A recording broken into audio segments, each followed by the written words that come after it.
J'espère que vous allez bien et que vous n'allez pas vous endormir après un bon repas. Vous savez à quoi je pensais quand on a chanté ce chant? Le trésor crucifié. Il y a quelque chose d'extraordinaire. Vous savez,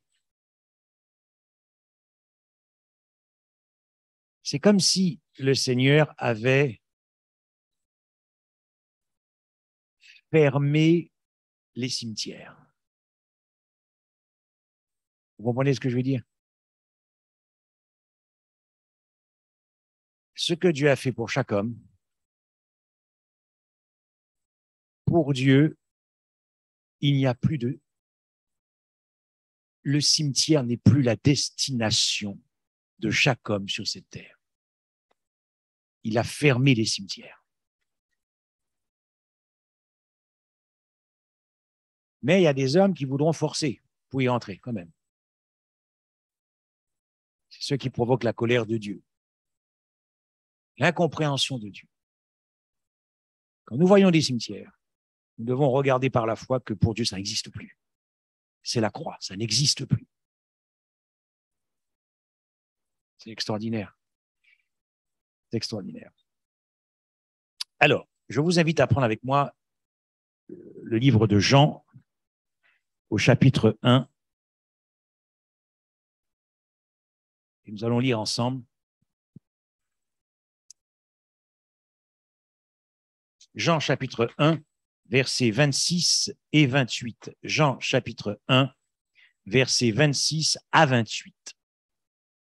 Jean chapitre 1, versets 26 à 28. J'attends encore quelques secondes.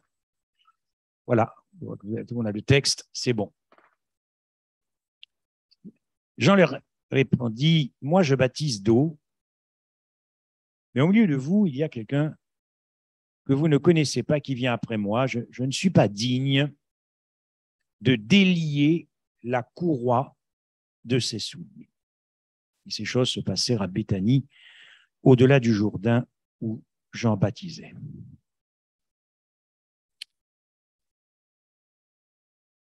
Lorsque Jean-Baptiste a vu l'agneau de Dieu, lorsque Jean-Baptiste, rempli de l'Esprit, a vu l'agneau qui vient de Dieu, lorsque Jean-Baptiste a vu le Fils de Dieu, lorsque Jean-Baptiste a vu Dieu, il lui a dit, mais je ne suis même pas digne de délier la courroie de ses chaussures. Comme si Jean-Baptiste dit, parce que naturellement,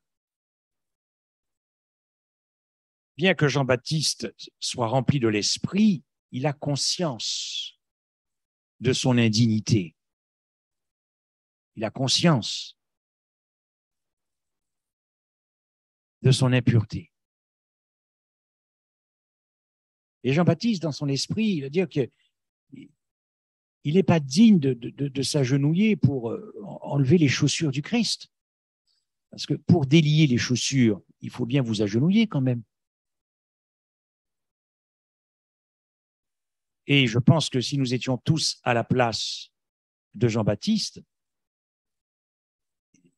si nous étions illuminés de ce que cet homme qui n'a aucune apparence, aucune beauté, est le Fils de Dieu et Dieu, nous aurions la même réaction. On dirait, mais je ne suis pas digne de m'agenouiller, même pour enlever tes chaussures. Mais cependant, Christ, l'agneau de Dieu, le Fils de Dieu, Dieu, pleinement Dieu, n'a pas considéré qu'il dérogeait à sa dignité en lavant les pieds des pécheurs. Incroyable, non? Incroyable. Si un être humain, dans sa condition de chute, à juste titre, ressent profondément cette indignité en lui disant « Je ne suis pas digne, Seigneur, de m'agenouiller pour enlever tes chaussures. »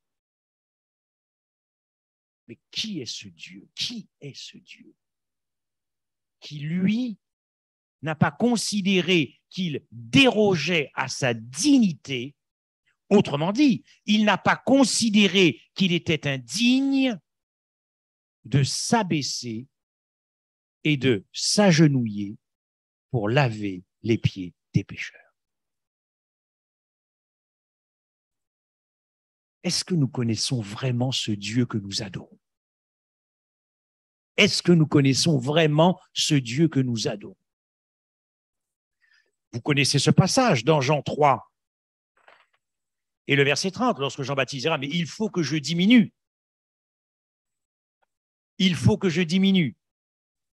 Et il faut qu'il croisse. » Mais ce propos, c'est toute l'incarnation du Christ.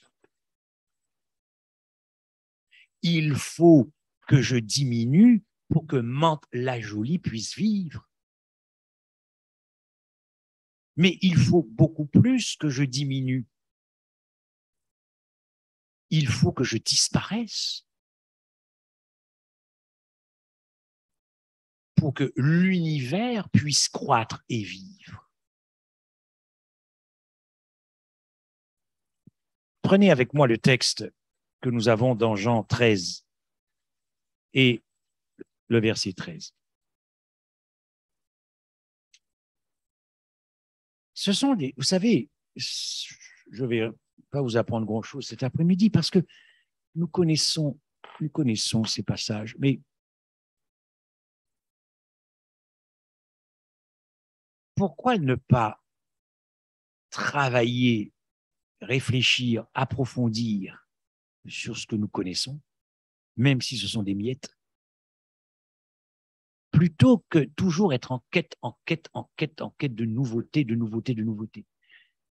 Combien ce passage peut changer notre vie dans nos rapports avec les humains, qu'ils soient croyants ou pas croyants. Avoir toujours à l'esprit que ce Dieu que j'adore s'agenouille parce qu'il est le même. Il est prêt de nouveau à s'agenouiller pour me laver les pieds. Dans Jean 13, verset 13, vous m'appelez maître et Seigneur, et vous dites bien, car je le suis. Si donc je vous ai lavé les pieds, moi le Seigneur et le maître, vous devez aussi vous laver les pieds les uns les autres. Sauf que, moi, quand je lave les pieds de mon frère, je n'ai pas le sentiment de faire quelque chose d'indigne. Au contraire, c'est de la joie, mais je n'ai pas l'impression de m'abaisser ou de me rabaisser ou quoi que ce soit. Et le frère, pareil. Mais ici, nous parlons de qui lave les pieds? C'est Dieu. Et ici, Jésus définit radicalement, il définit centralement et essentiellement ce que signifie le Maître et Seigneur dans l'univers. Il le définit à l'occasion de cette dernière Sainte Seine. Il est en train de dévoiler à l'univers que le Seigneur qui règne est au service de ses créatures. C'est ce que Dieu ici veut nous faire comprendre. Que celui qui est Seigneur dans l'univers, celui qui est le maître dans l'univers, cela signifie être au service de ses créatures. Et dans le contexte particulier de l'époque, l'esclave de ces créatures, puisque vous le savez qu'à cette époque-là, uniquement les esclaves lavaient les pieds. Uniquement les esclaves. Alors que Jean-Baptiste dit, Seigneur, moi, je ne suis pas digne de m'agenouiller pour t'enlever tes chaussures. Moi, le Seigneur, j'estime que je ne déroge pas à ma dignité en te lavant les pieds. Et quand il n'y avait pas d'esclave, c'était celui qui occupait la position la plus basse dans la société qui lavait les pieds. Moi, je trouve ce Dieu extraordinaire. Et observez bien que cette déclaration, vous m'appelez maître et seigneur, et vous dites bien, observez bien que c'est l'une des rares fois où Christ ne conteste pas, le qualifie seigneur et maître, au contraire. Oui, mais je vais vous prouver que je suis seigneur.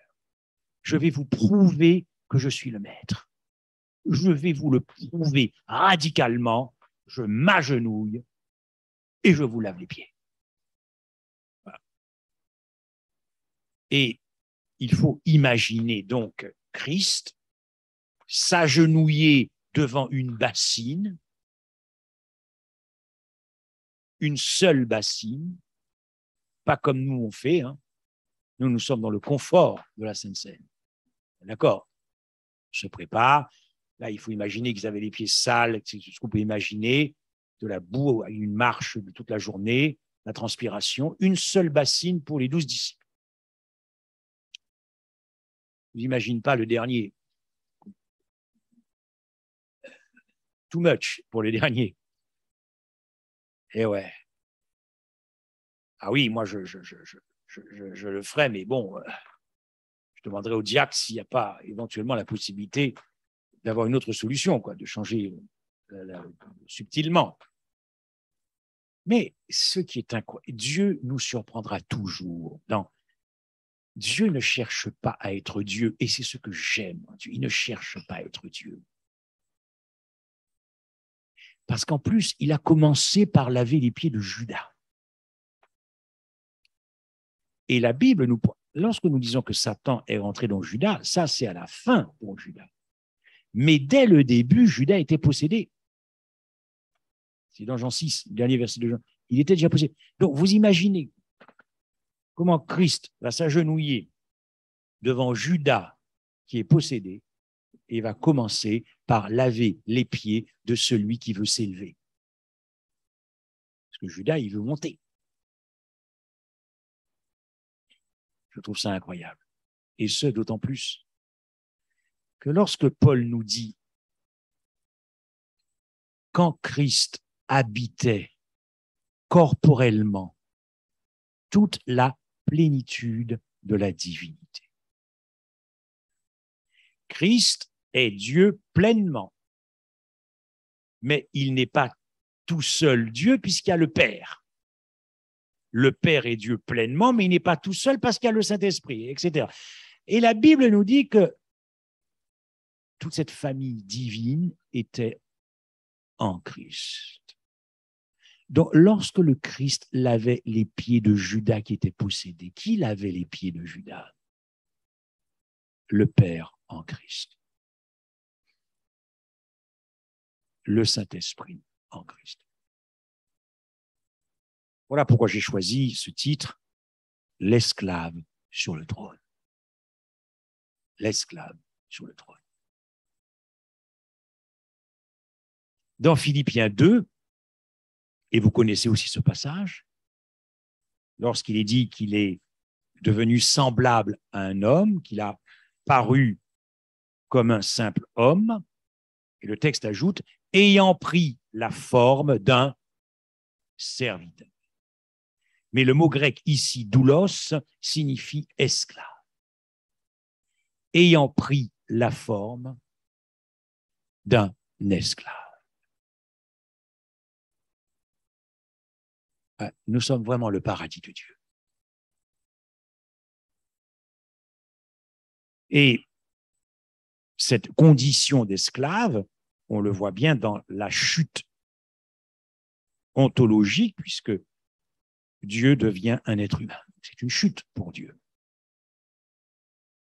C'était, entre parenthèses, il n'y a que le christianisme qui croient à cela.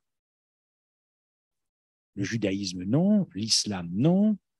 Le bouddhisme, non. Il n'y a que le christianisme qui annonce l'incarnation du Christ et le mélange de la race divine à la race humaine.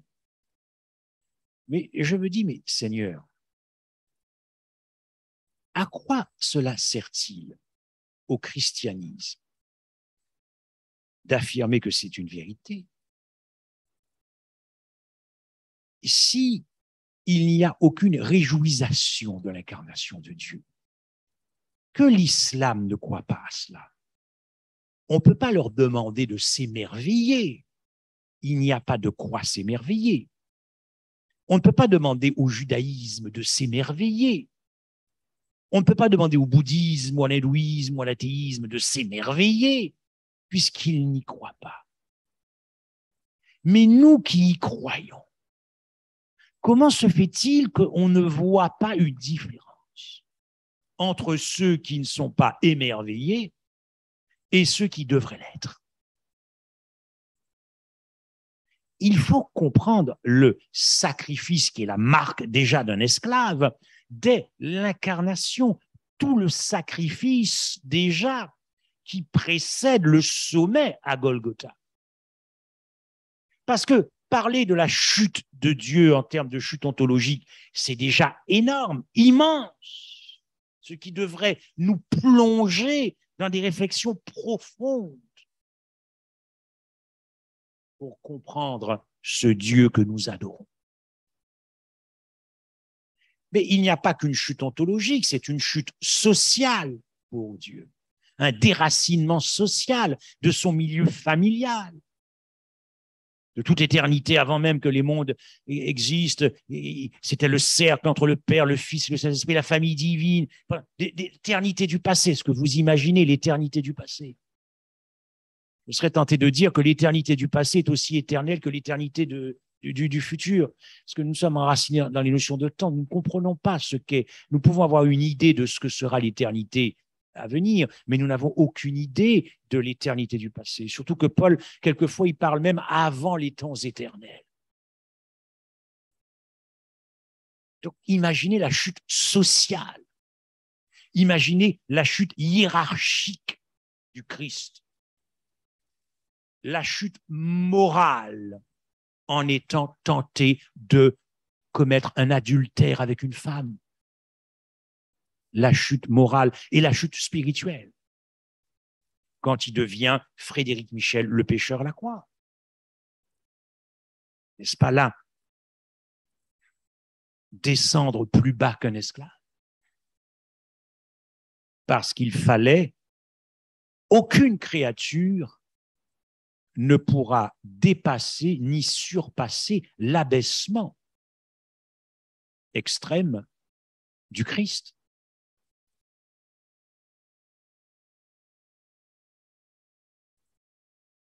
Je trouve ça quand même assez incroyable. Voilà pourquoi, en venant sur la terre, Christ n'est pas venu chercher à être adoré. Il est venu chercher à révéler le Père. Toute la vie de son incarnation est venue dévoiler qui est le Père. Et donc le Fils et aussi le Saint-Esprit. L'une des accusations de Lucifer était que Dieu cherchait à s'exalter lui-même, à s'augmenter lui-même. Christ a détruit la tête du serpent lorsqu'il s'est agenouillé devant des pécheurs et a lavé les pieds des pécheurs. Le processus d'écrasement de la tête du serpent, c'est-à-dire non pas de la vie de Lucifer, mais de ses accusations, de ses mensonges, tout ça a été écrasé progressivement dans le temps de l'incarnation. Oui, en s'agenouillant, il n'est pas venu pour être adoré, mais Lucifer n'aurait jamais accepté de s'agenouiller devant des pécheurs pour laver leurs pieds. Parce que Lucifer aurait estimé que cela était une atteinte à sa dignité. C'est là toute la différence qu'il y a entre le monde luciférien et le monde de Dieu. Ce que le péché nous a appris, c'est toujours cette soif de s'élever. Alors que Dieu, lui, n'a aucun problème pour s'abaisser. Aucun problème. Aucun problème. Et ce n'est que lorsque nous goûtons à Dieu, alors nous sommes remplis de ce sentiment d'adoration. C'est nous qui adorons Dieu, parce que nous sommes remplis d'un tel sentiment. Mais Dieu n'est pas venu sur la terre pour être adoré, Dieu est venu pour être dévoilé et révélé.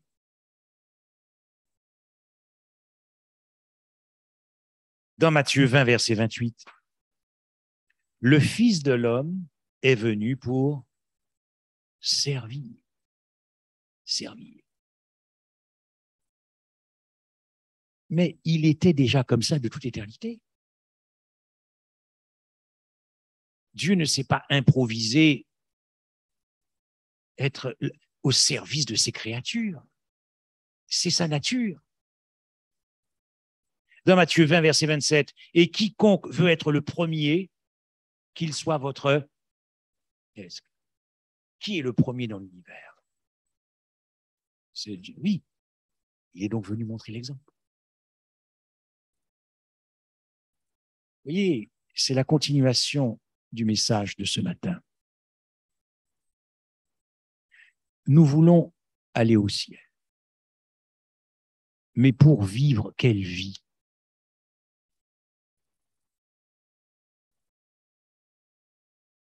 Il y a des chrétiens qui pensent que une fois qu'ils seront installés dans leur résidence ciel, je vais exagérer le trait, hein, sous les cocotiers, et que là, ils vont être pépères sur leur transat,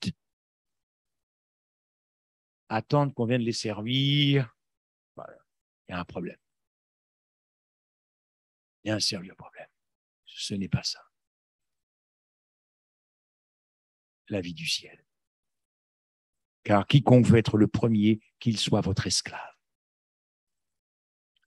Dans Luc 22, verset 26, « Mais que le plus grand parmi vous soit comme le plus petit que le plus grand. » Qui est le plus grand? C'est Dieu. Mais Dieu te dit, si tu veux être très grand, sois le plus petit. Ça, c'est la mentalité du ciel. C'est la mentalité du ciel. Et que celui qui gouverne dans le ciel? Dieu. Que celui qui gouverne soit comme celui qui sert.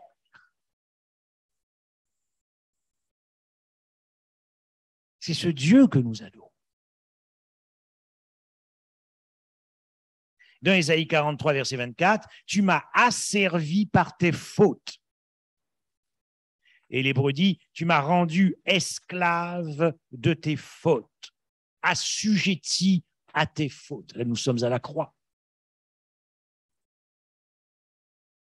La coupe que Christ a bu dans le jardin de Gethsémane est la marque de son statut d'esclave dans l'incarnation. Car cette coupe représente toutes nos vies de péché, de pécheurs, et devenu esclave de ma personne à la croix en devenant Frédéric Michel, incarcéré dans ma personne, emprisonné dans ma personne, enchâssé, encastré dans ma personne.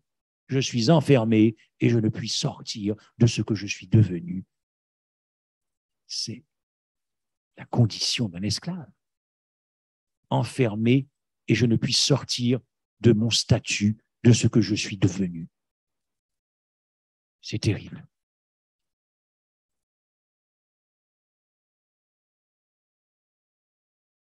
la compréhension des deux Adams est tellement, ce qu'il y a de tellement plus magnifique quand Paul dit que cet évangile qui illumine les cœurs.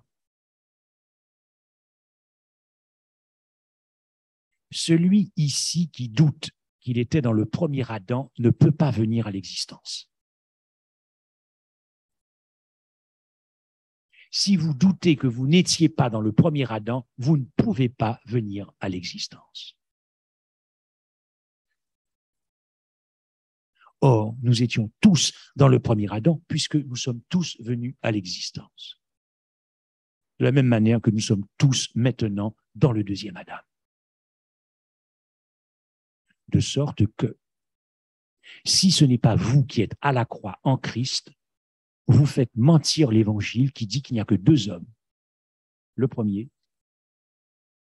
et le deuxième. Vous êtes le troisième, puisque vous n'êtes pas à la croix. Donc Christ s'est rendu esclave de ma personne en devenant le pécheur que je suis. En faisant le sale boulot de devenir Frédéric Michel à la croix. Et d'ailleurs, il a été vendu pour 30 pièces d'argent. Or, 30 pièces d'argent, c'est le prix le plus bas pour acheter ou pour vendre un esclave à cette époque. Regardez ce qu'il y a dans le cœur de l'homme. Observez la rébellion qu'il y a dans le cœur de l'homme. Alors que Judas avait bourlingué avec Christ pendant 3 ans et demi. Observez la haine que Satan a contre Dieu. En considérant que son prix, c'est 30 pièces d'argent. Et quelquefois, dans certaines zones de notre vie que nous ne soumettons pas encore complètement au Saint-Esprit, nous faisons peu de cas de ce que devient Dieu.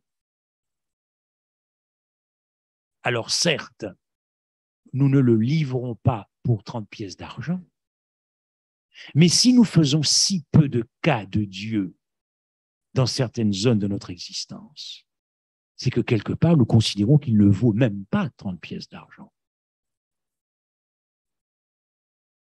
Les choses sont tellement subtiles, tellement subtiles, tellement subtiles.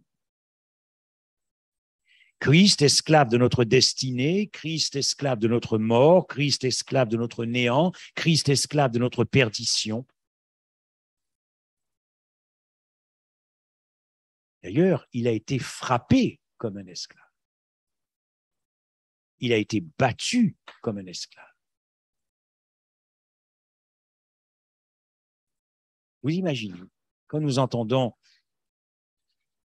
dans les actualités que un professeur a été tabassé, qu'une femme a été tabassée, torturée ou défenestrée, qu'un policier, bien sûr que cela nous scandalise.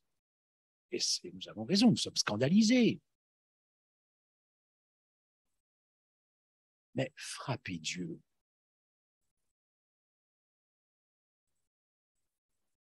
frapper Dieu. Je fais une petite parenthèse ici. Vous comprenez que les démons avaient pris le contrôle de tous ceux qui ont frappé Dieu, l'insulté, l'injurié, lui arraché la barbe, le torturé. Il n'avait plus rien d'un homme, dira Isaïe 53. Mais malgré cela, le Saint-Esprit et les anges tempéraient la haine des démons. Parce qu'il n'était pas que question que Christ meure en étant fouetté, il fallait qu'il aille jusqu'à Golgotha.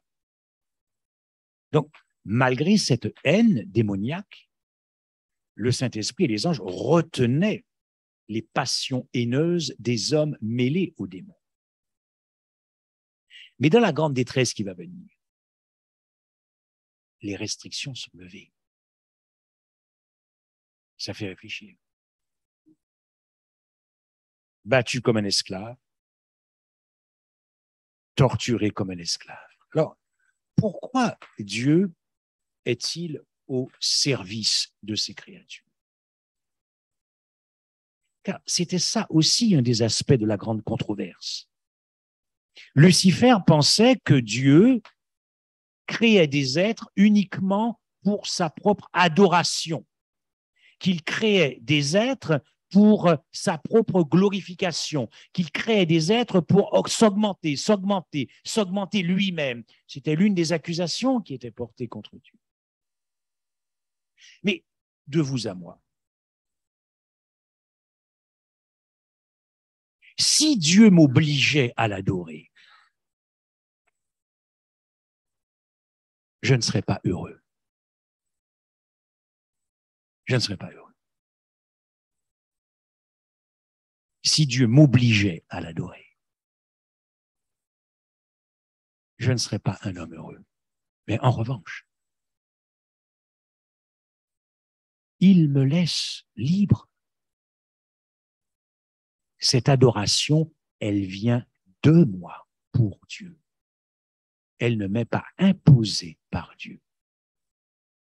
Dans le message des 3 anges, c'est le peuple de Dieu rempli d'adoration pour Dieu qui appelle le monde à l'adorer. C'est un message qui vient du peuple de Dieu. Dieu n'a pas besoin d'être adoré. Il a tout. Je rappelle que sa plénitude, parce qu'il est amour, consiste à donner la vie. Mais un Dieu qui donnerait la vie uniquement pour être adoré, il n'y aurait pas de paradis dans le ciel. Il n'y aurait pas de bonheur dans le ciel. L'amour consiste à donner de l'existence. Mais si c'est pour donner de l'existence à des créatures, pour les obliger à adorer Dieu, il n'y aurait pas de paradis dans le ciel. L'amour agapé consiste à servir. L'amour agapé consiste à servir les créatures. Dieu ne nous a pas créés pour que nous soyons ses esclaves. Mais Dieu nous a créés pour nous servir. Dieu nous a créés pour nous servir. Et c'est tous les passages que nous avons lus dans Matthieu. Que celui qui est le plus grand soit l'esclave de l'autre.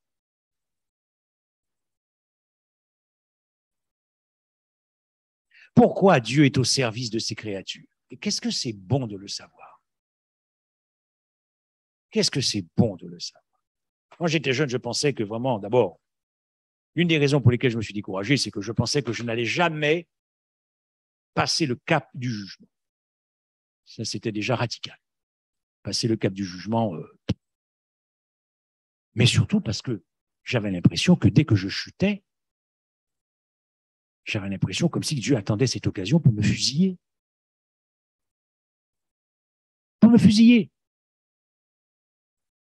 C'est décourageant. Mais de savoir que Dieu est tellement ivre d'amour pour la race humaine. Et il l'a démontré. L'incarnation, c'est un Dieu qui sert ses créatures. Je ne suis pas venu pour servir, mais pour servir les hommes et donner ma vie en rançon pour tous. Quand vous marchez avec ce Dieu, vous marchez en pleine sécurité. Nous allons basculer dans une grande détresse. Si nous ne marchons pas en sécurité avec Dieu, c'en est fini pour vous et moi. Et quand nous marchons en sécurité avec Dieu, quand nous comprenons la valeur que nous avons à ses yeux, qu'est-ce que produit ce sentiment d'amour que nous avons pour lui? Du sérieux, du respect, de la fidélité, de la loyauté, de la solidité, de la reconnaissance, de l'adoration. Donc, Dieu, en nous servant, veut nous dire C'est ça, la vie du ciel. Et moi, personnellement, quelquefois, je dis, Seigneur, je ne suis pas encore rentré complètement là-dedans. Car dans l'esprit de Dieu, il s'agit toujours de considérer l'autre comme meilleur, supérieur. Meilleur, supérieur. Lui donner la première place. Le mettre en avant. Le mettre devant, au-dessus. Vous voyez cet amour que nous avons perdu en Éden? Cela nous semble quelque chose d'inatteignable. C'est pour ça que nous avons le Saint-Esprit, pour nous servir au-dedans de nous et nous éduquer et apprendre la vie du ciel. Dieu est l'être du désir parce que tout en lui est buté pour l'augmentation du bien-être de ses créatures. C'est comme ça que nous devons entrer en relation avec Dieu, en ayant dans notre esprit et dans notre cœur ce qu'il est, dans notre prière. Et vous verrez que après, vous avez un désir fou à prier, à étudier, parce que vous savez qu'il est à la fois le Père et Dieu, mais qu'il est aussi ton ami et à ton service. Dieu n'a aucun déplaisir, et l'incarnation l'a prouvé, la croix l'a prouvé. Dieu n'a aucun déplaisir à se considérer comme ton inférieur. D'ailleurs, la première chose qu'il fera quand nous serons assis à la table d'Abraham, d'Isaac et de Jacob au ciel, qui va vous servir? Celui qui occupe la première place. Mais celui qui occupe la première place, c'est celui qui sert. Quel est celui qui est le plus important? Celui qui est à table ou celui qui sert? Celui qui est à table. Et qui va nous servir le jus de raisin de la vigne? C'est lui. Et serons-nous surpris? Non. Nous lui dirons, mais, Seigneur, et il nous dira, mais tu m'as connu. Tu sais que je t'ai créé pour te servir. Ne voulez-vous pas fréquenter plus assidûment ce Dieu? Cela ne vous donne pas envie de le fréquenter un peu plus? Dieu, lorsqu'il nous crée pour nous faire de la place. Il ne nous crée pas pour qu'il occupe la place, mais pour nous donner de la place. J'ai eu avec mon épouse l'occasion d'héberger sa nièce chez nous, qui faisait des études d'infirmière pendant 4 ans. Il y a des moments où, pour moi, ça n'a pas été facile. Parce que, pendant 4 ans, je ne peux pas vivre avec mon épouse de la même manière que si j'ai la nièce pendant 4 ans avec nous. Il y a des restrictions, je ne peux pas faire ce que je veux. Donc, quand vous hébergez, vous donnez de la place. Vous n'occupez pas la place, vous donnez de la place. Pourtant, c'était juste cette nièce qui, au demeurant, était très charmante, et qui l'est toujours, hein, très bonne éducation à la maison. Tout s'est très bien passé, je vous rassure. Mais quand vous donnez de la place à des milliards et des milliards et des milliards d'êtres célestes dans votre habitation qui est le cosmos, mais il vous reste très peu de place pour vous, oui ou non? Vous avez pensé à cela? Quelquefois, même lorsque nous hébergeons une personne ou 2 personnes et que le temps passe, quelquefois ça peut être tendu. Il peut y avoir des moments parce que vous avez l'impression que vous n'êtes plus chez vous. Vous n'êtes plus chez vous. Mais quand vous donnez de la place à des milliards et des milliards et des milliards et des milliards et des milliards d'êtres célestes, vous ne pouvez plus faire ce que vous voulez. Et donc, si Dieu donne de la place comme ça, c'est bien parce que tout en lui n'est que don. Il donne de l'abondance en surabondance. confiance à ces créatures. Et c'est sans fin. C'est sans fin. D'ailleurs, en nous créant, il nous a donné toute la place, puisque ta création a signé son décret de mort. Car il savait que nous allons lui dire « va-t'en ». Donc, en te créant, c'est bien pour que tu occupes la place.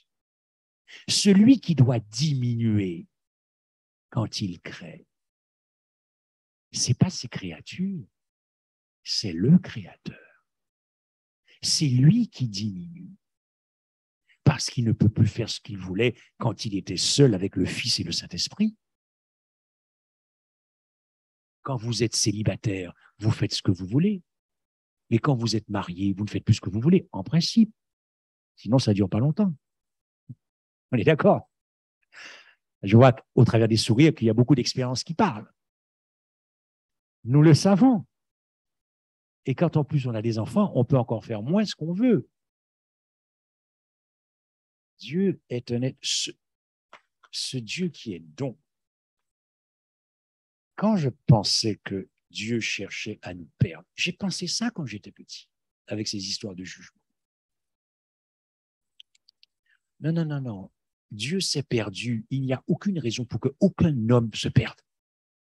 Il n'y a aucune raison pour qu'aucun homme se perde. Ceux qui voudront se perdre, c'est parce qu'ils l'ont voulu et ils l'ont désiré. C'est ce que révélera le jugement.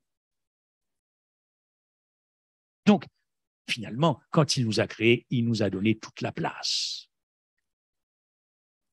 Puisqu'il a, à un moment donné, disparu de l'univers, pendu au bois, conscient qu'il partirait pour toujours. Voilà pourquoi on décrit Dieu ainsi. Un fleuve de feu coulait et sortait de devant lui. Ce fleuve de feu devant son trône, Daniel 7, 10, le Cantique des Cantiques nous dit que ce sont ces ardeurs qui sont ces ardeurs de feu, une flamme de l'Éternel. Voilà pourquoi tout en ce Dieu pousse toujours son désir orienté vers le bien-être de ses créatures. Qu'est-ce que c'est bon d'entrer en priant avec ça dans le cœur et dans la tête? Vous savez pourquoi? Quand vous entrez avec ça en priant, vous allez voir que vous n'êtes pas prêt de vous relever, passer à autre chose.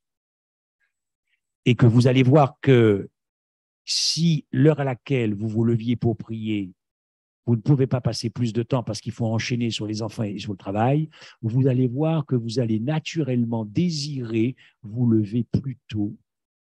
Pourquoi? Mais parce que vous n'êtes pas maso. Vous avez compris que plus vous fréquentez ce Dieu-là dans la prière, plus vous êtes heureux. Et donc, si vous êtes heureux, ça ne vous dérangera pas de vous lever 1 heure ou 2 heures avant pour passer plus de temps. Il faut vraiment entrer dans une relation avec Dieu en ayant conscience de qui il est pour que ce soit jouissif. Sinon, c'est du légalisme à fond la caisse.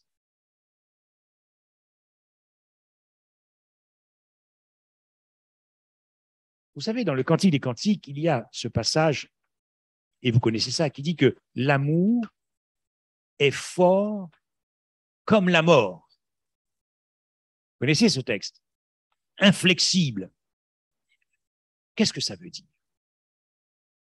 Ça veut dire que lorsque la mort te possède, il est difficile d'y résister.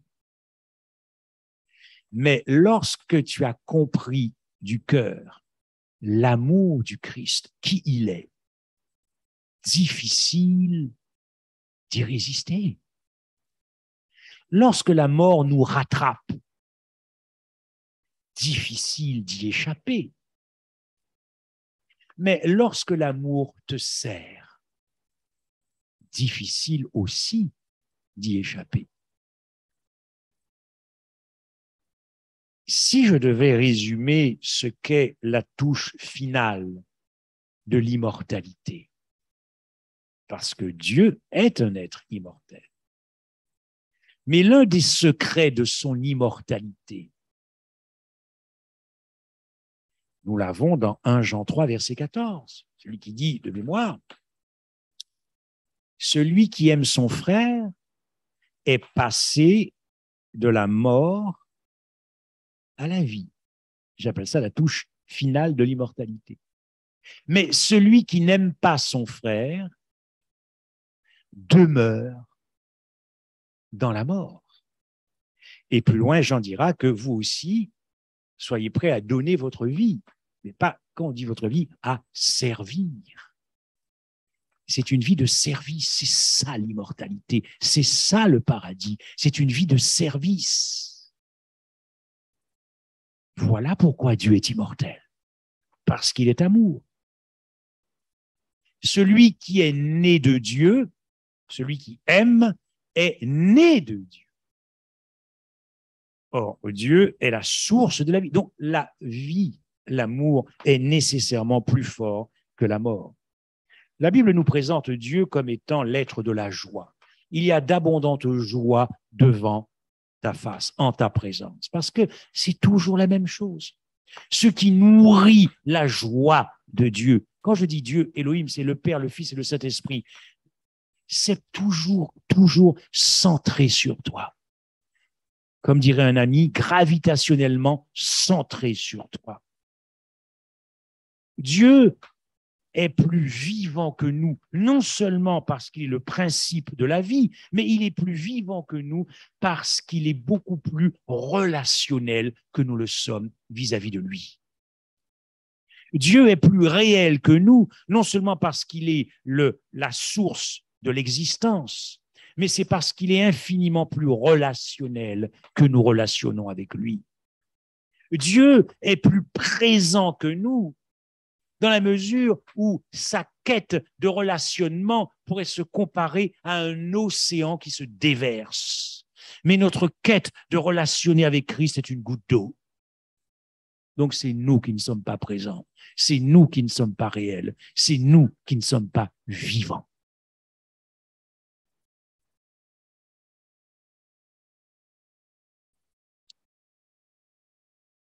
Alors, la question que j'aimerais vous poser, et à vous et à moi, c'est que finalement, ce Dieu qui ne vit que pour ses créatures, qui ne vit que pour servir ses créatures, pourquoi a-t-il eu si peu de succès dans l'histoire de la race humaine?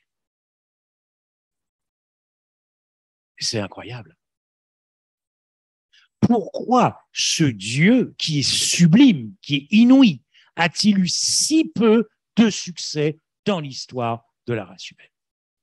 Mais pourquoi ce Dieu qui est si génial, si accessible, si paternel, si affectif, si affectueux, si tendre, si délicat, si souriant, si aimant,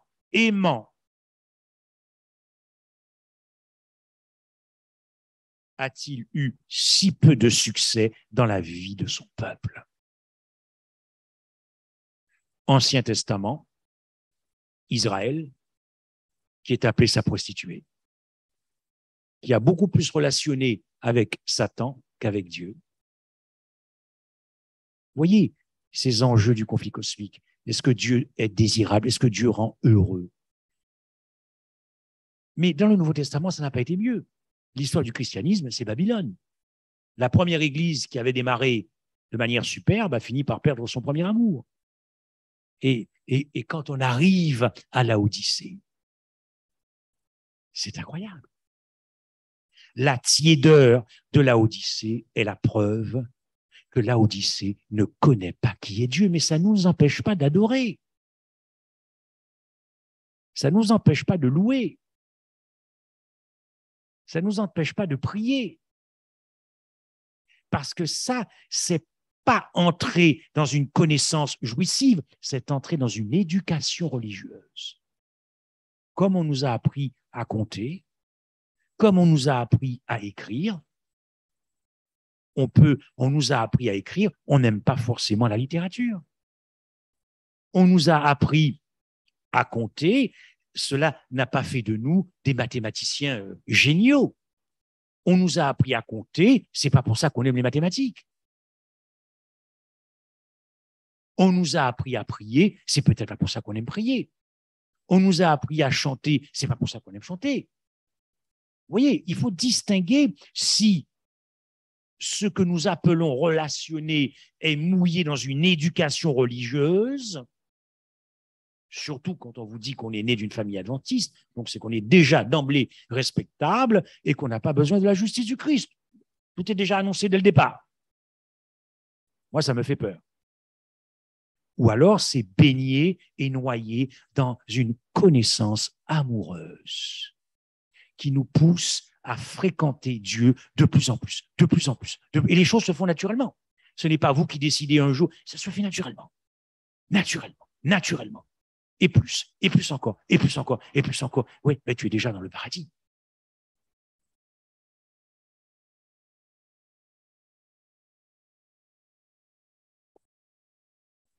Si peu de succès.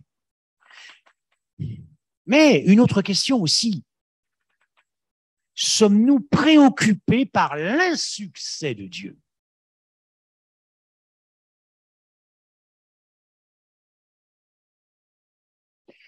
Parce que moi, professionnellement, il m'arrive quelquefois d'être préoccupé. Surtout quand j'ai un instant, je me dis, tiens, j'ai loupé peut-être la date pour faire appel. Ah, là, c'est grave. Encore plus pour le client que pour moi. Vous voyez, ou je n'arrive pas à trouver une solution dans un dossier. Donc, cela peut me préoccuper. Ou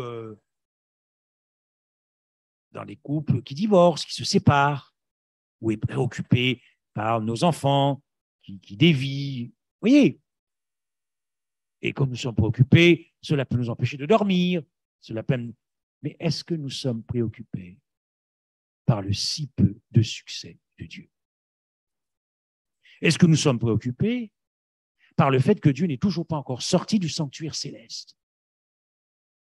Vous voyez, ça c'est aussi relationné avec Dieu, mais en se préoccupant de ce qu'il devient. Parce que c'est la vie du ciel, parce que lui, il se préoccupe de ce que je deviens. Donc moi, je me préoccupe de ce qu'il devient. Il se soucie pour moi, et moi, je me soucie pour lui.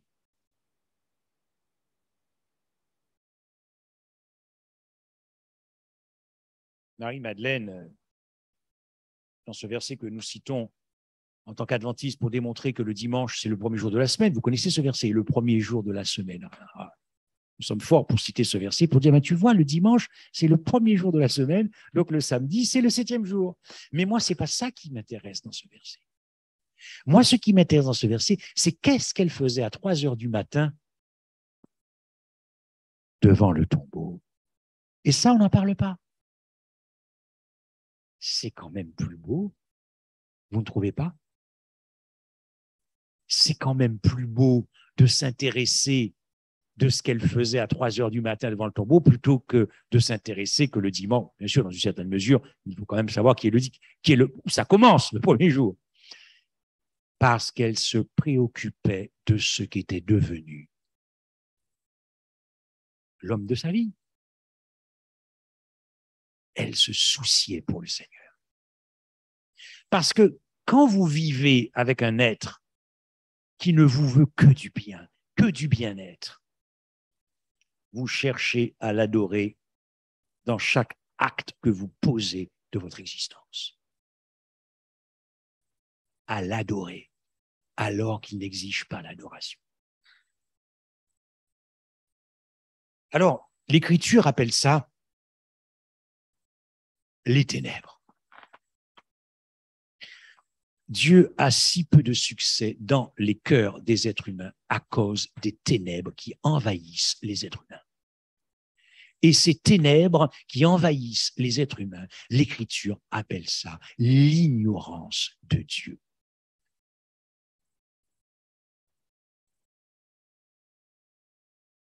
Alors,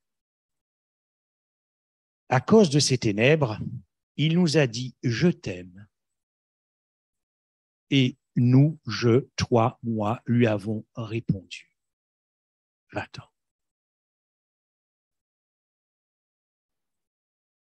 Et ainsi, Lucifer nous a voilé qui est Dieu.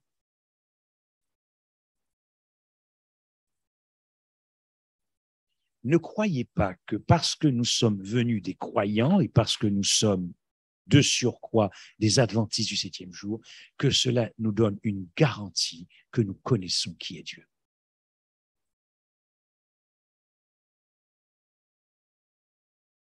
Lucifer nous a trompés sur Dieu.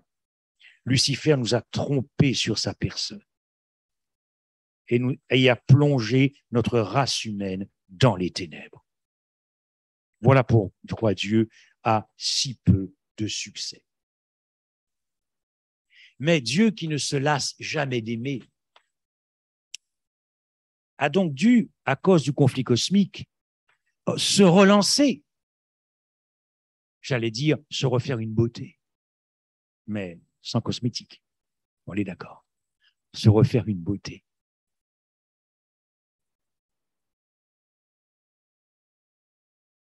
Il y a quelque chose, est-ce que c'est parce que j'ai 58 ans?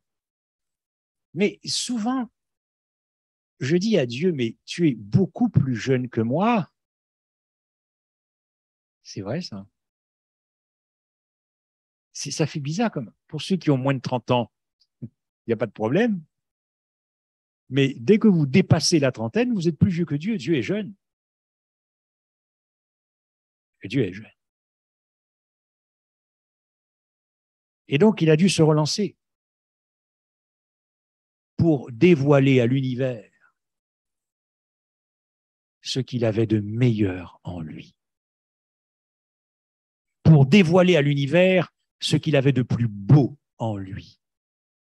Pour dévoiler à l'univers ce qu'il y avait de plus inouï en lui. Ce que j'ai l'habitude de dire, de plus mastoc, de plus puissant, de plus costaud, de plus lourd, de plus énorme.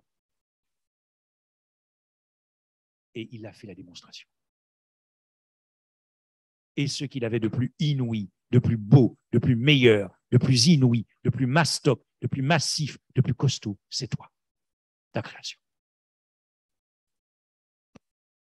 Inouï ce Dieu, n'est-ce pas? Le sabbat signifie qu'il n'est pas bon que Dieu soit seul. Et à la fin, dans le temps de détresse, il n'est pas bon que Dieu soit seul, parce qu'il trouvera enfin son repos éternel en toi. Depuis l'éternité du passé, la divinité n'est pas en repos à cause de cette rébellion qui allait éclater à un moment donné dans l'univers, d'abord par la race angélique et ensuite par la race des hommes. Le repos de Dieu viendra de toi et de moi. Voilà pourquoi ce qu'il y avait de meilleur en lui, de plus beau, de plus inouï, c'est ta création à sa ressemblance physique. Mais nous savons que cela a échoué. Ce qu'il avait de plus inouï, et ça, je ne m'en lasse. Chaque jour, je ne suis jamais lassé d'essayer de comprendre un peu plus. Ce sont mes sujets de réflexion. L'incarnation, la croix, l'alliance, les deux Adams, c'est-à-dire l'évangile, c'est-à-dire la gloire du Christ, c'est-à-dire le portrait de Dieu, c'est-à-dire l'illumination de l'évangile. C'est ça, l'évangile. On peut prêcher autre chose. Mais dès que vous sortez des deux Adams, dès que vous sortez de la croix, dès que vous sortez de l'incarnation, dès que vous sortez de l'alliance, vous ne prêchez plus l'évangile. Mais vous prêchez autre chose. Mais vous pouvez mettre ce autre chose là-dedans. Parler de la sexualité, parler de la jeunesse, parler de la famille, parler de la musique. Il faut plonger ça dans la croix, il faut plonger ça dans le conflit cosmique. Vous voyez? Donc, que Dieu devienne biologiquement un membre de notre famille devrait nous empêcher de dormir, tellement que c'est beau, tellement que c'est puissant, tellement que c'est inouï, ça devrait nous empêcher de dormir, tellement que nous sommes sans cesse éblouis par ce Dieu qui devient biologiquement un homme, ton frère, de notre race. Extraordinaire ça, de notre race. Mais on ne fait même plus attention à ces choses. Ce Dieu qui est le recommencement de la création de Dieu dans le deuxième Adam, qui récapitule tout, qui est ton raccourci. Pourquoi? Tu es déjà mort en lui avant de mourir. Tu es déjà monté au ciel avant d'y monter. Tu es déjà ressuscité avant de ressusciter. Il est ton raccourci. Mais c'est inouï. C'est ça qui fait du bien à mon cœur.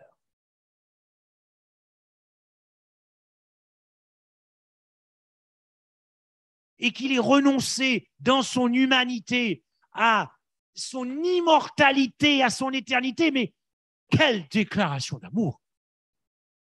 Est-ce que vous imaginez, dans son humanité, renoncer à l'éternité, renoncer à l'immortalité?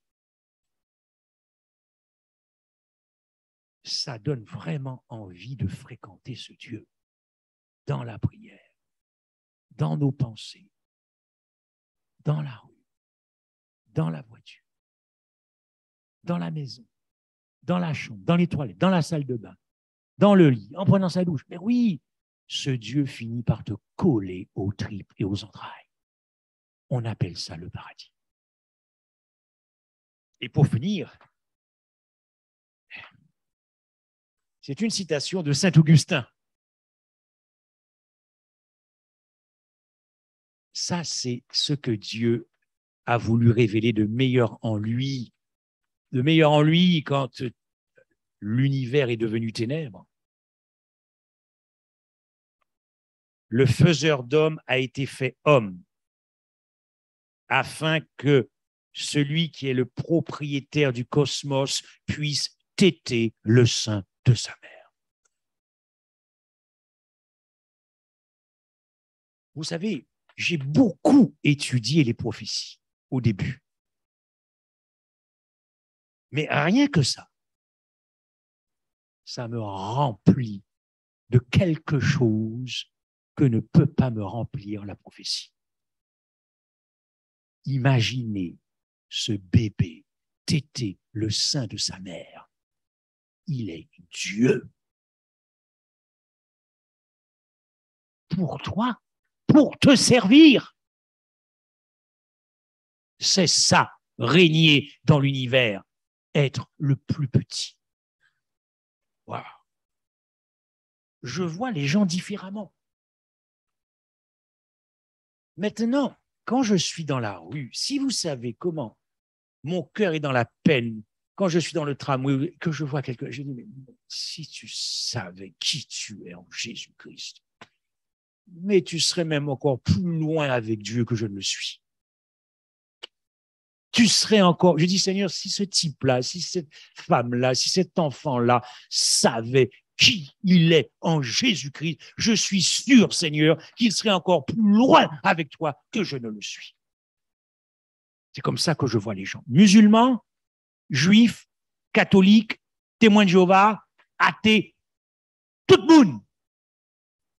Ça se dit encore, ça, encore. Ah, j'ai fait la liaison. Ah, excusez-moi, je parle encore peut-être trop précieusement le créole. Afin que le pain de vie qui est descendu du ciel ait faim. Afin que l'eau de vie ait soif. Et que le fondateur de l'univers soit suspendu dans le vide. C'est beau. Et que la vie puisse mourir.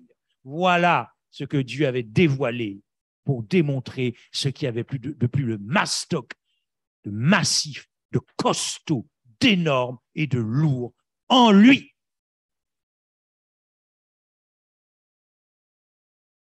Sa gloire a consisté à porter ce qu'il y a de plus beau en lui a consisté à porter notre honte sans en avoir honte.